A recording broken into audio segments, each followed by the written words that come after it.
ጀርባህን አየሁት ጅራፍ አቁስሎታል እጅና እግርህን ችንካሩ ወጥሮታል ከጎነ ይፈሳል ደምና ውሃው ልቤን አስለቀሰው ፍቅርህ ኃያል ነው።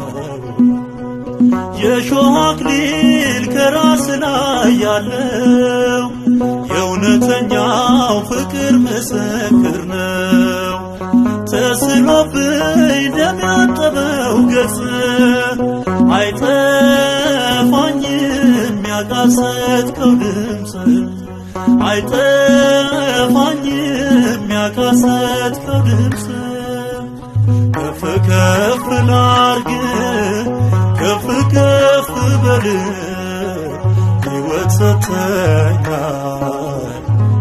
በመስቀል እንዴት ዝም እላለሁ እያየሁ ፍቅርህን ላለማወጃለሁ